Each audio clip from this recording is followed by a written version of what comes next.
Salut à tous. Aujourd'hui, je vais aborder un sujet que beaucoup de gens se posent, qu'ils soient croyants ou non. Pourquoi le Coran est si difficile à comprendre sans recourir à l'exégèse ou aux interprétations savantes? Si vous avez déjà essayé de lire le Coran, vous avez sûrement remarqué qu'il peut parfois sembler déroutant. Alors, pourquoi a-t-on besoin des savants pour le comprendre? C'est ce qu'on va voir ensemble. Premièrement, l'une des difficultés majeures est que le Coran n'est pas organisé de manière chronologique. Les versets ne suivent pas l'ordre des événements historiques ou la révélation. C'est un texte où des règles ou des récits se mélangent, sans toujours de continuité. Par exemple, on passe d'un sujet à un autre sans transition. Cela peut rendre la lecture difficile sans un guide. Ensuite, il y a la difficulté de compréhension du texte. Le Coran se présente comme un message clair, mais la réalité est différente.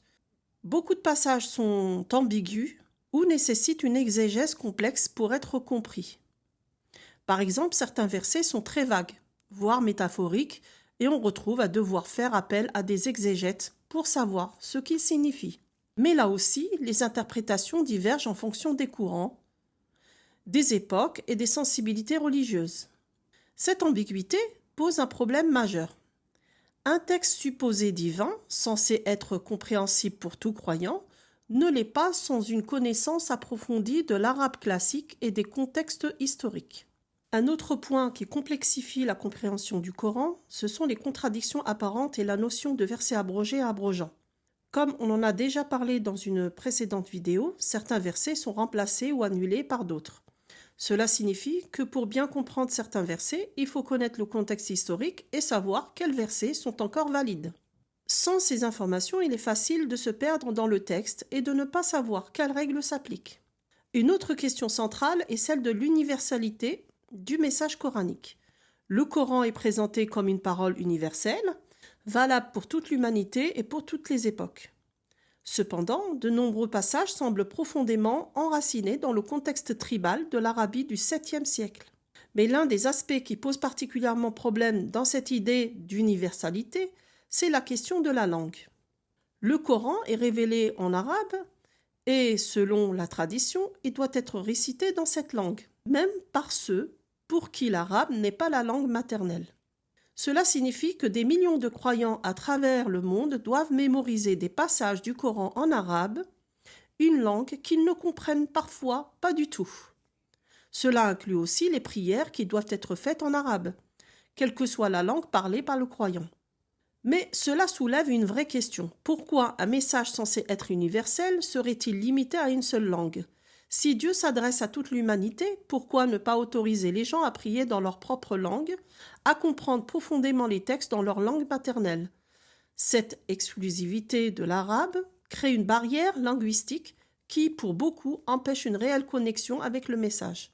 Enfin, il y a le rôle des exégètes et des interprétations. Depuis des siècles, des savants religieux se chargent d'interpréter le Coran. Mais ces interprétations sont évidemment influencées par leur époque, leur culture et parfois même par leur intérêt personnel ou politique. Ce sont des humains, avec leurs biais, qui façonnent notre compréhension du Coran. Cela pose la question de la prétendue immuabilité du texte. Comment un texte qui dépend de l'interprétation d'humains pourrait-il être parfait ou universel ? On voit cela avec des divergences majeures entre les écoles juridiques islamiques ou entre les branches chiites et sunnites. Si un texte est si clair et universel, pourquoi suscite-t-il autant d'interprétations contradictoires? Pour conclure, ces éléments ont été pour moi des sources de doute et de réflexion. La question de la chronologie, la difficulté de compréhension, le problème d'universalité, notamment au travers de la langue arabe, et le rôle des exégètes sont autant de points qui m'ont amené à prendre du recul sur le Coran et plus largement sur l'islam. Je pense qu'il est essentiel de pouvoir remettre en question les choses, surtout lorsqu'il s'agit de croyances qui affectent des millions de vies. Merci de m'avoir écouté et n'hésitez pas à partager vos réflexions en commentaire. Dans ma prochaine vidéo, je vais aborder un sujet encore plus intrigant. Les fameux versets perdus du Coran. Ces passages qui auraient été oubliés ou délibérément écartés au fil de l'histoire.